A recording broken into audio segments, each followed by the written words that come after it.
Hi, this is Tony Robbins. Welcome to another edition of PowerTalk. And I'm speaking to you right now from Fiji, from my resort, the Namali Plantation Resort here on Vanuatu, the second largest island here in Fiji. So if you hear some noises in the background, well, they're not noises, they're part of the ambience. They're the sounds of the crashing waves, maybe a Fijian voice in the background of some of our staff. We have about 50 staff here that take care of just 20 guests full time. And you may hear some of their voices, or you may hear the birds chirping in the background. I've been here for the last 6 days, and I'm getting ready to go home this morning, and I thought it might be nice to chat with you from this location before I headed back. You can probably hear my voice. I'm a little bit more mellow than usual. I've had a wonderful time, and quite honestly, I don't want to leave. But I thought in being here, it might be nice to share with you why I come here, because this environment transforms me. And I decided to take a real good look at it and maybe share with you a couple of the distinctions that I've learned for myself, at least, and see if they're valuable for you as well. The title of this Power Talk is Belief Systems, the Power to Create, the Power to Destroy.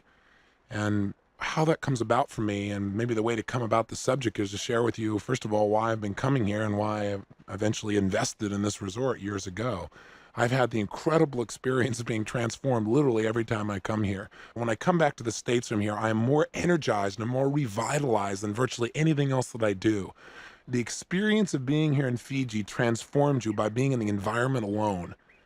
It's not just the birds, which you might be able to hear in the background, and the ocean and the waves, but the people here change the quality of your life by being around them. You know, many times before you've heard me share the idea that ultimately, the key distinction to shaping your life is who do you spend your time with? Because the people you spend time with will affect your beliefs, your values, how you think, how you act, who you become as a human being. And in Fiji, there's a level of happiness and joy here that is unmatched in my experience literally around the world. Now, granted, the environment sure as heck helps. I mean, you come here and you are literally in a Garden of Eden. Our resort here has been named as one of the top 10 most romantic places in the world. You go out in the gardens, you're surrounded by the perfume of plumeria and jasmine and the most incredible plant life you can possibly imagine, with wild parrots flying through the air nearby, and a waterfall you can shower in, and a 15-foot blowhole right here off the side of my home here, and a reef that you can climb over for hours and hours and constantly find new types of life, and snorkeling that's better than most of the diving you go to in the world, and diving that literally is in the top 3 diving spots in the world. All of that certainly helps. And if it sounds like I'm promoting my resort to you, it's because I don't want to leave, as I've already said. But the bottom line is, what really makes people come to Fiji is the people themselves. The people here are so loving. They are so outgoing. They are so friendly. They start with a smile and they end with a smile. They have the most infectious giggles you could possibly imagine. And they live like this every single day. If you've been to one of my seminars, you know I've shared the experience of Fiji many times, but one of the things that happens when you drive down a little road here is, no matter where you go on the island, people jump up when they see you driving by and they yell, "Bula, bula, bula," which means welcome, be happy, we love you. Now, where does this experience of life, this incredible amount of joy, where does it come from? What's the genesis of this type of lifestyle? It all begins with a set of beliefs.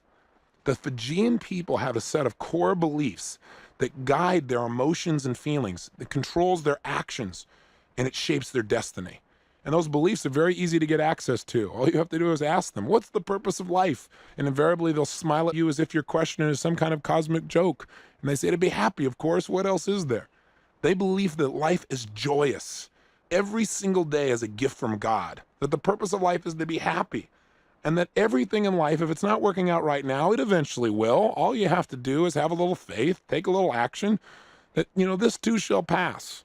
And these simplistic core belief systems create within them a sense of optimism like few places you've ever been in the world. A sense of positive expectancy that guides their behavior and the quality of their life. And it's infectious. I mean, no matter where you were, my favorite thing to do, and one of the reasons I invest in this resort, is because when people come here, they're transformed. I mean, it's like I don't have to be here. People can come here and they get the same experience that they do in going to a seminar. When I first got here a few days ago, a gentleman was leaving and he was describing himself as a high-stress type A personality, but you couldn't see it in him when he was leaving. He had tears in his eyes and Talked about how he didn't think it was very macho, but he just had expressed his feelings as he hugged all of our staff, his new family, and said he'd be sure to come back. I love to see people transform where they begin to remember what's most important in life, how life can really be. But it comes because of these beliefs, surrounded by them on a regular basis. And the core belief amongst them is that Fijian people feel like they're in control of their life, that adversity is temporary, that challenges will go away. In fact, their core belief that problems do not last is represented by a phrase that you'll hear quite often. If you ask somebody how they are, they usually say, Senganalenga, which means no worries. In fact, our band here at the resort is called the Senganalenga Band. They just feel like there are no worries. Nothing in life is worth worrying about because no problems last. Eventually, you find a way to deal with them, handle them, or life changes. And it gets better always. Life is always getting better is their core belief. One of their favorite phrases that they say on a regular basis is, I like it. That ought to give you an idea about the optimism that they have within the culture. And they say it with such enthusiasm and energy, it's amazing. That optimism is what makes people love to be here with these people. That positive expectancy. It's the draw of Fiji that's as powerful as the beauty of the land itself. And you know what? That's a beauty that we have inside of ourselves that we've got to develop. You don't have to be in Fiji to experience it. But the problem is most of us in, quote, civilized society have developed a set of beliefs that say we're not in control. You know, what if we go out and we give our all and then it doesn't work out? What if we start a business and then, all of a sudden some governmental regulation comes in and it shuts us down overnight? Or what if the IRS takes what you've built? Or what if your spouse doesn't like what you've done and you get divorced? Most of us live in fear that the outside world either will control us or a belief that it already does control us. And that sense of impotency, that sense that we cannot shape our lives, but that our lives are shaped by events, by outside forces, is the single most destructive belief a human being can adopt. Because what it does is destroy our desire. It annihilates our will to win, our will to succeed, our will to shape our own destinies. If you believe that there's nothing you can do to turn your life around, then your life is over. You lose your personal power. You lose the capacity to get yourself to take action in any direction. In fact, research has shown again and again in psychology that both human beings and animals can be conditioned into something we call learned helplessness. What does it mean? It means we get to a point where we learn we're helpless. And once we believe we're helpless, we don't do anything to change it. A classic example of this has been done with research with dogs, where they've taken 3 dogs in one day and they do 3 different things with them. The first dog they take into a room and they give the dog shocks while he's on one side of a barrier. And then they teach him to get on the other side of the barrier by literally lifting him up and putting him on the other side where there are no shocks. Well, as you can imagine, the dog learns to associate in his or her nervous system that if I make it over this barrier, I'll be out of pain. And by the way, that's what beliefs are designed for. Beliefs, all of our beliefs are nothing but shortcuts. They're a way for our brain to say, gosh, what does this mean? Is this going to mean pain or pleasure? And what do I do to avoid the pain or get the pleasure? That's what a belief system is. Helps us to make decisions more quickly, and all of our decisions determine our actions, and our actions, as you obviously know, are shaping our destiny. So our beliefs about what's going to lead to pain and pleasure, or our beliefs about our ability to do something that can get us out of pain and get us into pleasure, are the controlling beliefs of our life. So getting back to our example, in the first day then, one of the dogs, dog A, was trained to get out of pain. They taught the dog by giving it pain when it was on one side of the room, physically lifting the dog, putting it on the other side of the barrier, and the dog immediately noticed that the shock stopped, that the pain stopped. Pretty soon the animal learned to do it on its own. If they put dog A on the painful side of the barrier, the dog would immediately jump the barrier. It had learned that it could do certain things to eliminate the pain, and it took the action necessary to eliminate the pain from its life. Dog B was put in an environment where no matter where the dog went, it got shocked. Whether it was on one side of the barrier or not, didn't matter. It was given pain no matter what it did. And pretty soon the dog learned that it could do nothing to eliminate the pain. The third dog was put in the same environment, but all the shocks were taken away. So no matter where the dog wandered, there was no pain. Whether it went on one side of the barrier or not, didn't matter. There was no pain given to the dog at all. Having this as a reference experience, the next day, all 3 dogs were moved to a new environment. It looked nothing like the environment they'd been in the previous day. The only similarity was that the room again was divided in half, and it was divided by a barrier, but the barrier was much smaller than the barrier that the dogs had to clear in the first room. Well, what happened? Immediately they put dog A in, and they put electrical shocks on one side of the room. The dog immediately knew it could eliminate the pain, and it took action and jumped the barrier, eliminating the shocks. That was dog A. Dog C, the dog who in the first day could wander anywhere without shocks, was quite surprised, as you can imagine, all of a sudden be receiving shocks. And it did not know what to do to clear the barrier, but the dog kept changing its behavior till finally it figured a way. And when it cleared the barrier and the shock stopped, well, anytime they put dog C back on the painful side, it immediately jumped over. It taught itself how to eliminate pain, and it took the action necessary to eliminate it. Dog B, however, the dog that on the first day was given pain no matter where it went in the room, whether it cleared the barrier or not, the minute dog B was given pain, do you think it jumped over the barrier? Of course not, because dog B had been conditioned. Dog B had learned by its previous experience that it could do nothing to eliminate the pain, and it assumed that in this new environment, the same things were true. Dog B had developed what we call learned helplessness. It had learned that it was helpless, that nothing that dog could do would make a difference. So it made no effort to escape and just sat there in the box and continued to feel the shocks and the screaming pain. Now, obviously, I'm not real supportive of this kind of research with animals to start with. I'll give you that caveat. But I want you to realize how powerful this is in understanding human behavior, because do you think human beings are any different? Well, the same kinds of experiments have been done with people, not with shocks in this case, but rather with noise, which, by the way, the Fijians are singing outside, so we may have even more background noise than will be bearable here. I don't know. Let me think for a second here. Tell you what I'll do, I'll continue so you have an authentic Fijian experience. And when I get back to the States, if we can't hear this clearly, I'm going to have to start over. But I hope that you'll find this quite useful and you'll enjoy the background sounds as well. Bottom line is when people are put in this environment, there are three groups again. One group is taught that they can eliminate the noise by pushing a series of buttons on a panel on a wall in a certain order.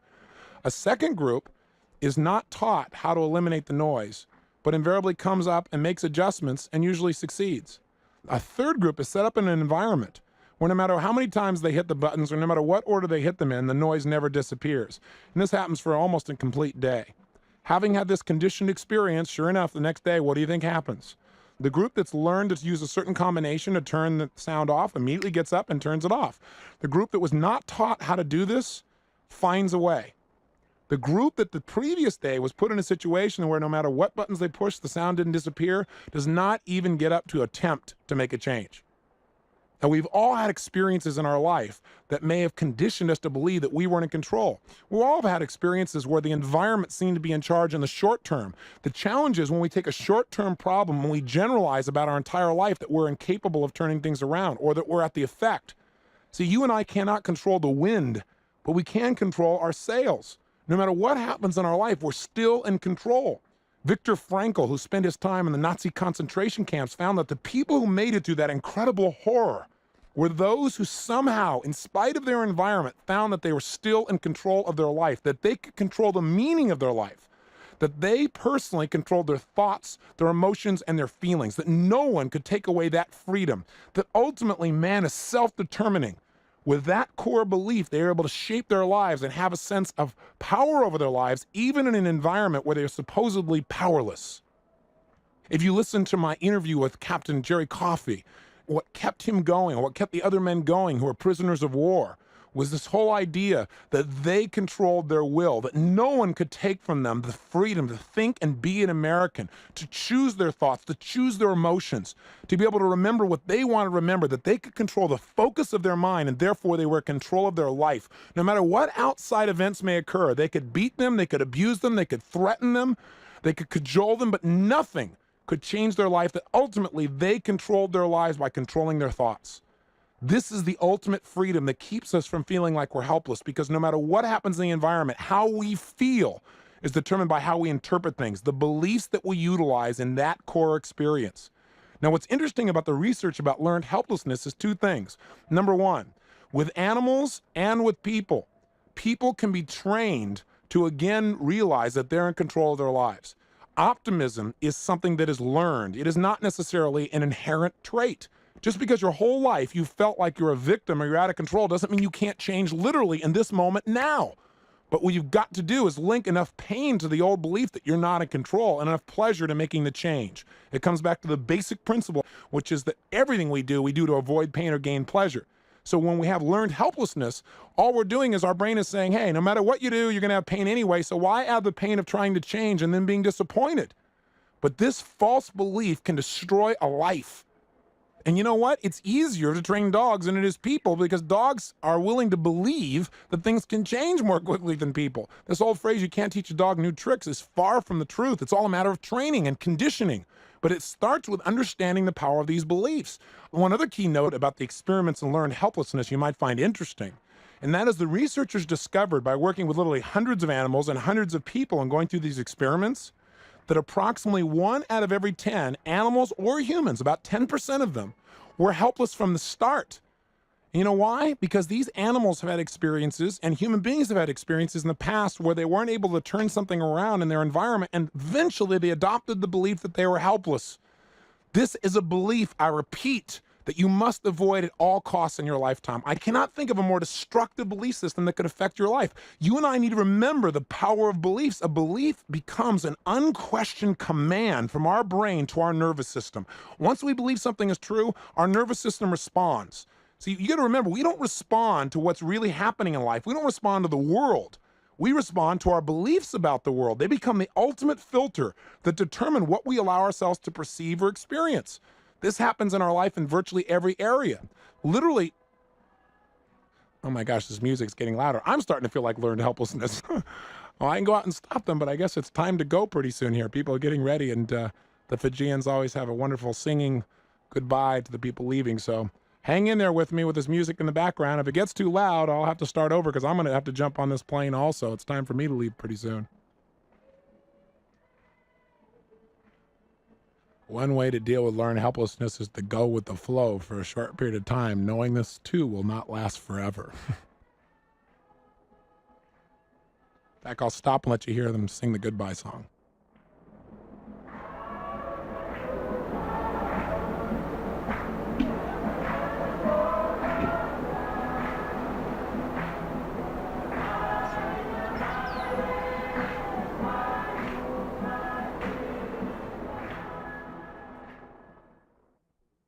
Well, you remember a moment ago I said that I might have to leave soon? Well, I already left. But through the magic of technology, here I am, not at home, but in Hawaii. This is the Power Talk called On the Road with Anthony Robbins. I'm here in Maui, actually, looking out over the ocean. And so now let's get back to our subject, which was beliefs, the power to create, the power to destroy. You and I need to take a look at what are some of the beliefs that can really disempower us. And I'll tell you one that clearly disempowers people that they think empowers them. And that is this belief that we must be realistic about everything. What does it really mean to be realistic? Now, what is realistic is different for everyone, isn't it? Was it realistic for a guy named Disney to look out over a big orange orchard and think, I'm going to build here a place that people from around the world are going to fly into and want to take their kids to, and it'll change the quality of how they feel about themselves. It'll make them have so much fun, and I'm going to build this amusement park in the middle of this orchard, and not only that, but I'm going to charge people just to get in. Now think about that. At that time, things like Coney Island, they charged for the rides, but you don't charge people to get in. Everybody told him that's totally unrealistic. Don't be ridiculous. It's never going to work. He was unrealistic, but you know what? He was accurate. See, when Mahatma Gandhi, a guy that was just a lawyer, who didn't really have any leadership capacity up until that moment, when he decided he was going to change the quality of life for his fellow Indians, guess what? It wasn't very realistic to think that with nonviolence, you could get the British Empire to give you your country back. He was totally unrealistic, but he was accurate. When a young man named Bill Gates saw in a magazine that there was this new idea called a personal computer and that what it needed to be really launched was a system of operation, he called the gentleman who had manufactured it and said, I have developed a system that you can use immediately within your computer. Well, the man was a little bit skeptical and he said, well, then come on down and show it to me. And in the next few days, this young man, Bill Gates, created a system without ever even seeing the computer. The first time he got to test it was when he was in front of the president of the company. And you know what? The president bought it, and Bill Gates' future was immediately altered. His optimism gave him the power to find out what he was capable of inside, to do the near impossible. And out of that one experience was launched a destiny for a company called Microsoft, which has changed the way people do business around the world. And it made Bill Gates a billionaire by the time he was 30. See, that's not realistic, but that's what makes America great. We go beyond realism. We create a new level of reality by starting with our thoughts, by starting with what's possible in our mind and taking that invisible and making it visible. But you can't do it when you're pessimistic, because when you're pessimistic, what you really are is fearful. See, most people are afraid to dream. They're afraid to be optimistic. Why? They say, well, I just want to be intelligent. I don't want to be Pollyanna, like those people that are always pumping themselves up all the time. I'm a real person. I'm smart. Oh, yeah? You can be smart and broke. You can be smart and alone. You can be smart and fat. Smart is not the answer. Consistent action is the answer, and you will only take action if you believe somewhere inside of you that you're going to succeed in spite of the fact that you may have failed in the past, in spite of the fact that things don't seem to be working out for you. The bottom line is the past doesn't equal the future. You got to have enough courage to be optimistic, because it takes courage. It's not being Pollyanna, it's being smart. You and I need to realize that our thoughts are things that whatever we consistently focus on, whatever we believe in our heart, we'll find a way to manifest. That this is the reality, the larger reality that we're a part of. We got to stop buying into the limitations of the moment and be able to see those things that haven't occurred yet and make them real so that we'll act upon them. See, modern science has proven that this old stuff of positive thinking has a basis. See, science not only confirmed the ancient wisdom, it's gotten us to go far beyond the wildest imagination that we had about what thoughts can really do. You see, today we know just the action of smiling sends biochemical reactions into our brain and causes us to feel differently. We know that just by our thought patterns, our level of optimism or pessimism about our health, we can change our biochemistry radically, even our immune system itself.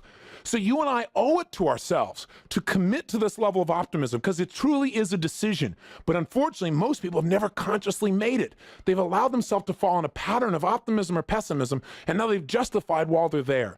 Consciously choose optimism as your way of life. And what does that mean?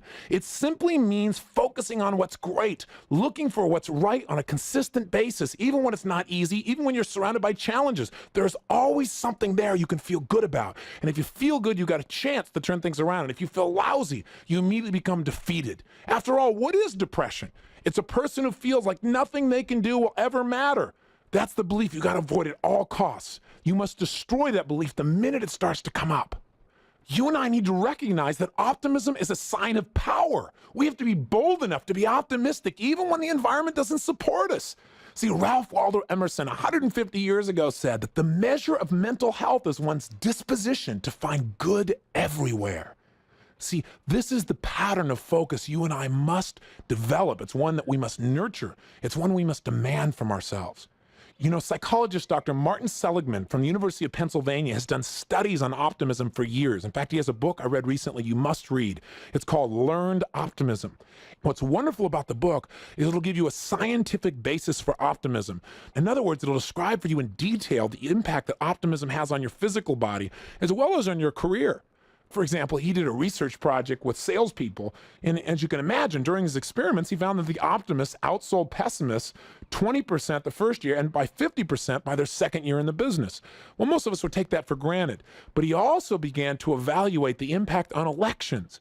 I found it quite interesting to discover the way he evaluated political campaigns. In other words, how optimistic were the messages and what was the final result? If for more details, be sure to read his book. I don't want to give you all the answers to it, but I can tell you, he found that the politician running for president who had the most optimistic message invariably won. In fact, in every case he's analyzed where the speeches are available since the beginning of the United States, he's found only 2 exceptions to this rule. One of the key distinctions he has about optimism and pessimism is that he says it plays a huge role in what he calls our explanatory style. What this means basically is, how do we explain adversity when it comes up? Do we explain these adversities as being problems that are permanent, pervasive and personal, or do we see them as something that's really changeable quickly and easily? In fact, those 3 beliefs about permanence of a problem, the pervasiveness of it to your life, and whether or not it's a personal challenge, really shape whether or not your life is going to work out at the level that you want, or whether you're going to enjoy it along the way. What do these words mean? Well, first of all, he says a person who's optimistic never sees a problem as permanent. Now, as an optimist, the minute I read this, I said, of course, what else is there? That's the only way to live in life. If you saw problems as permanent, you just give up. And that's exactly what he talks about. I kind of take this for granted, living this way myself, but it's a great distinction. Pessimists, however, see problems as permanent. I can't even imagine feeling that way. But you know the truth? There have been areas in my life where I'd gotten frustrated, where I felt overwhelmed. singular areas. And when those singular areas happen in those areas of my life, I felt like the problem was permanent. The minute I felt that way, I felt totally disempowered. I had to break this belief in order to make progress. You and I have to be careful. No problems are permanent. You and I have to remember this too shall pass. Just because something isn't working right now doesn't mean it won't change tomorrow. If I'm willing to continue to change my approach, I can find a way. If I'm committed to anything, I know I can achieve it. Those simplistic beliefs that I just rattled off are the difference in my life and the people that I've met who can't turn things around. Because I have a sense of certainty that no problem is permanent. And those people who find themselves at the effect of inevitably find themselves believing that there's something outside their control, something that will always be a problem. You and I have to avoid this pattern at all costs. His second distinction is pervasiveness. Anytime we think that a problem that we have affects our entire life, now we're in for some major trouble. Now we're well on the way to learned helplessness. Think about it. If a problem is permanent and it affects your entire life, your whole life's going to be screwed up. Optimists almost never see a problem as pervasive. If you talk to them and they've got some challenges or some problems, usually they call them challenges or something like that, they'll invariably say things like, well, we got a problem in this part of the business. Or, I got a little problem with my weight. They don't say my whole life is screwed up, or because I can't handle my weight, I can't make my relationships work, and I can't make my business work, and I feel like a pig, and so I can't do anything. They rarely do that. Now, they may have moments of it, but it's very rare because they won't stay in that pattern because they don't see any problem as pervasive. They see it within a context, within an environment. And here's the third key belief that he talks about in his book, and that is the idea that the problem is personal. What do I mean by that? He says that pessimists always see the problem as being something wrong with them personally. Like, the reason I keep overeating is because I am totally undisciplined or I'm weak. Now, once you start identifying yourself as being a weak person, you've adopted another belief system that will destroy the quality of your life. You may not be weak. You just may be in a position where you developed a habit of overeating, or you found that's a great way to get out of pain and get into pleasure quickly. It's not who you are. All it is a behavior. We're more than our behaviors. You and I have to remember that. Now, what he says in his book is that optimists rarely see the problem as being their own fault. Now, I don't know if I agree with this 100%. I think maybe another way of looking at it might be to say that an optimist doesn't hold himself as being the problem. They hold themselves being responsible for changing it. In other words, if you went to an optimist and said, you screwed up, they might say, oh, I didn't screw up. There are all these things going on, and I'm going to learn from them and use them and make things better. But they don't hold it as their problem. They hold it as a behavior that needs to be changed, or that they need another distinction. If you and I want to succeed, we must make certain that we develop antennae that are constantly searching for any belief system that infers even that a problem is permanent. The minute you hear that, you must destroy it. Because I can tell you, when I sat in that little room in Venice every day, I had a sense that my problems were permanent. And you know what? As long as I believed it, they were. And I was unbelievably pessimistic and jaded and negative and fat and depressed. I saw that the problems I was having with my financial world and the problems I was having with my body meant my whole life was screwed up. I took those problems and I made them pervasive. And I saw the problem was me personally, that I was a screw up, that I would never be able to amount to anything. As long as I held those beliefs, my life didn't change. But the day I began to change, that day was the day that I no longer saw my problems as permanent. I saw them as something that must change and that they could change and they would change now because I'd take whatever action was necessary. So the solution is, if you find yourself caught up in this pattern where you feel like a problem is permanent or it's pervasive or you feel like you're the source, it's personal, then the way to turn it around is to chunk it down. In other words, take each one of these patterns of beliefs and start to challenge them. Look at what you can control. For example, starting with permanence. If you start feeling like your problem is permanent, the first thing you should do right then and there is say, okay, what can I control? How is this ridiculous to think of this as being permanent? What other possibilities are there? And as you begin to ask yourself new questions and focus on what you can control within the situation, maybe just one little part of it, you'll begin to feel like there are solutions that are available, that things can change. And the minute you begin to doubt your old belief that the problem is permanent, the minute you begin to see there's any other possibility, you'll see permanence start to melt away. The same thing with pervasiveness. If you start feeling like, oh, this is affecting your whole life, ask yourself, what's an area of my life that is great? And when your brain says, well, nothing, simply say, well, what's an area that could be great if I wanted to be great? In other words, begin to identify the areas of your life where things are working instead of saying this one problem is destroying your entire life. If you start to say this problem is a problem that's with me, that I'm just a screw up, start to ask yourself the question, well, what areas of my life am I not a screw up? And what areas of my life specifically do I do well? Where do I contribute? Where am I competent? And again, at first you may say nowhere, but change your state and ask the question continuously and you'll come up with an answer. See, we can break down any belief if we just challenge it enough. Beliefs only control us when we allow them just to continue unquestioned. And most importantly, the way to get rid of a belief is to handle it in advance, to link massive pain to any belief that even slightly represents the connotation that a problem is permanent or pervasive. This is the foundation to creating a shift in your life. And when you make this decision and you link enough pain to it, you'll avoid these patterns. And by avoiding these patterns, you'll allow your greatest strengths to flow continuously instead of being stopped by an event or a challenge. See, I think in wrapping this Power Talk up, what I really want to do is just challenge you to become sensitized to your belief systems.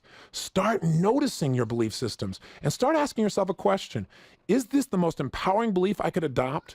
Or is this a belief I've designed to protect myself from the fear of disappointment, for example? What would I believe if I was truly optimistic about this? And if you find yourself caught up in a rut, and again, a little reminder, corny as it may sound, the difference between a rut and a grave is only a few feet. If you find yourself stuck in that way, what you want to immediately do is start to challenge your old beliefs. Your old beliefs are based on probably distorted, deleted, or generalized information. So start asking yourself, what would a really successful person in this area believe? Somebody who's really successful in this area of their life, what would they believe about the situation? Just beginning to question, just beginning to notice the impact of your beliefs will help you to begin to create change, because awareness is the first step. How do you get rid of a negative belief?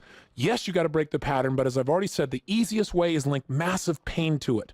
Now you might say, oh, but I don't think of problems as being permanent. I don't think of them as being pervasive. I don't think of them as being personal. Well, when I read the book, quite honestly, that was my first reaction. I thought, well, I know this stuff. It's an interesting terminology, but there's nothing new here.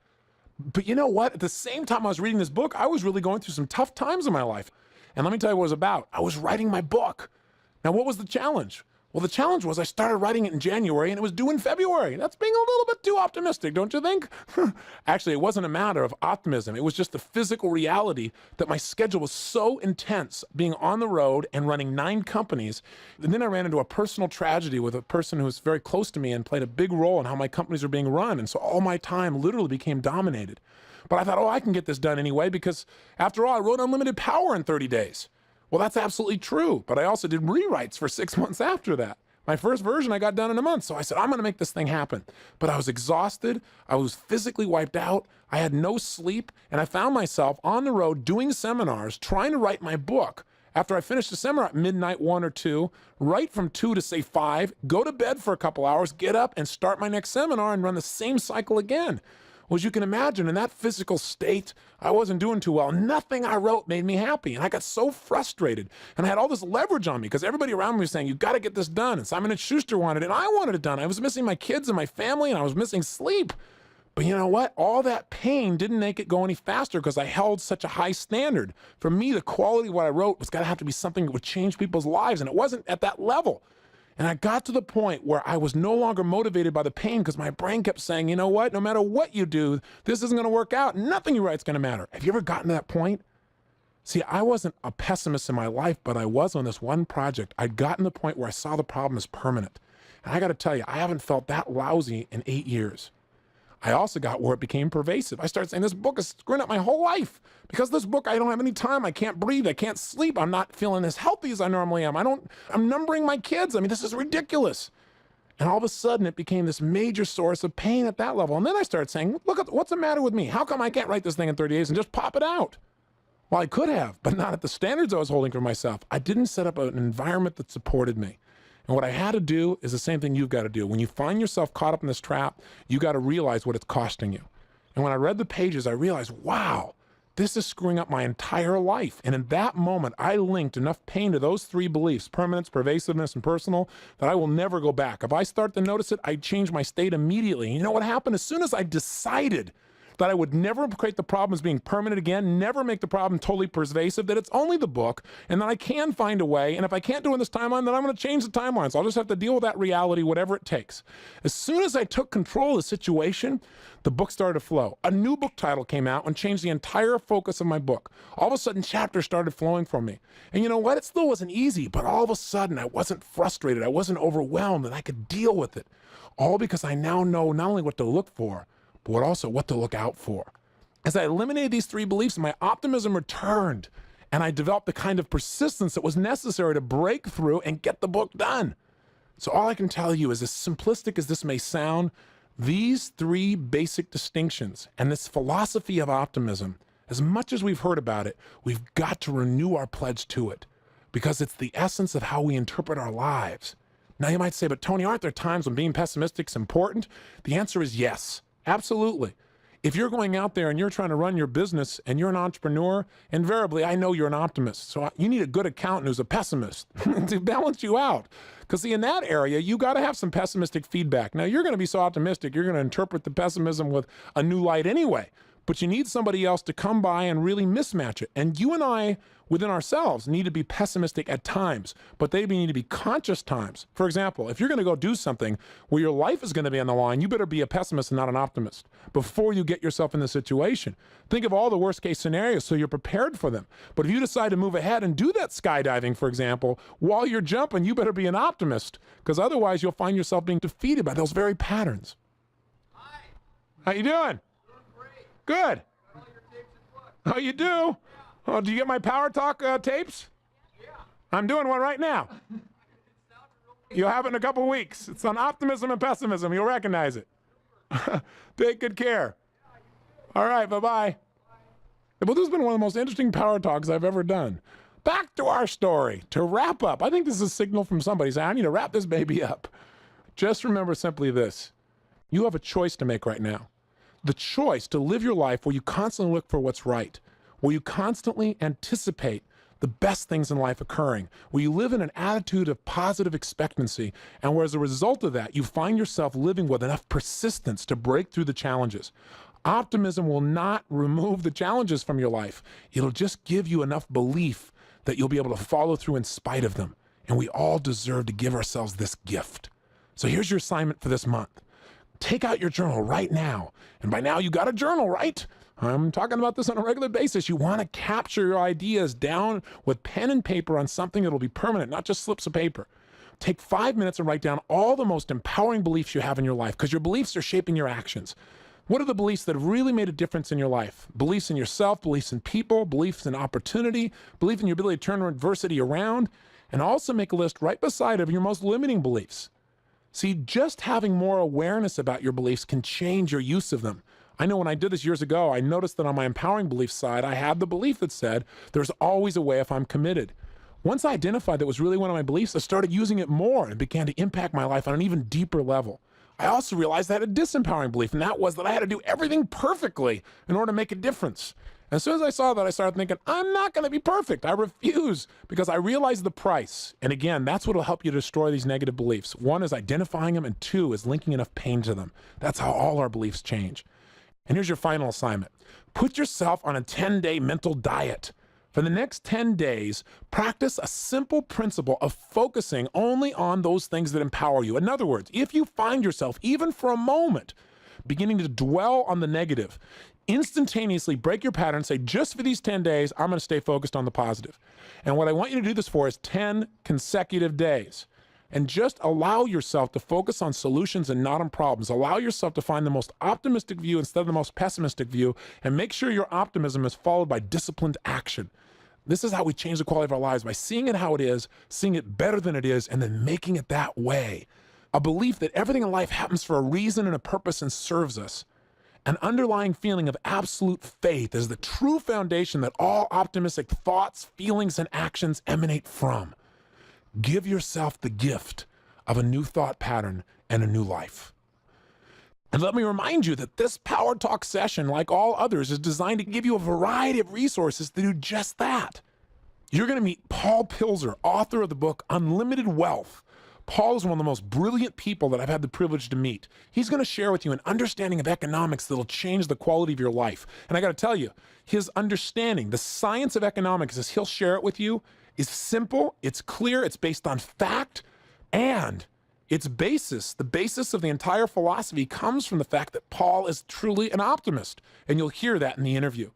And by the way, make sure you take advantage of our book summary this month. It's on the age of propaganda. I mean, every day we're bombarded by messages telling us what to buy, where to go, who to vote for, how to think.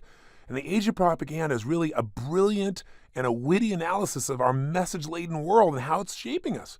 It draws on the history of propaganda, both in advertising and modern research. And frankly, in business, it'll help you to understand the ways to communicate your message most powerfully in a way customers can appreciate instead of feeling manipulated by. And the two authors are brilliant. They're professors of psychology at the University of California at Santa Cruz, both of them. I think you'll find the book to be extraordinary. So read the book summary, but most importantly, go get the book. You can get it on Amazon.com because it's not a new book. It's just a classic that very few people have ever really tapped into. I found it to be extraordinary. I hope you'll enjoy it just as much. Anyway, I just want to tell you, I've enjoyed visiting with you again. As you and I together on this tape have literally traveled around the world, and I thought it would be only appropriate to finish this tape off by sending you back to Fiji. You recall, I was interrupted by the goodbye song, so rather than fight it, I decided to go out and record it for you so you could hear it in its entirety. So please enjoy the Sanganalanga Band. And remember, in the next 30 days, take control of your life. Take control of your mind. Have the boldness and the courage to be optimistic and to follow that optimism with a great plan and massive action. Enjoy yourself, and I'll look forward to being with you again in 30 days. Till then, remember to live with passion.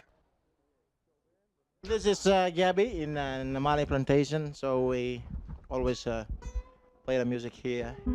I'd like to say a few words to you that we send a recording tonight to you so you can listen to it whatever you like it, or you must be like it. You like it, you like it, you like it. So you can remember whether you want to come back to Namale and see and hear from us again. So once again, thanks very much.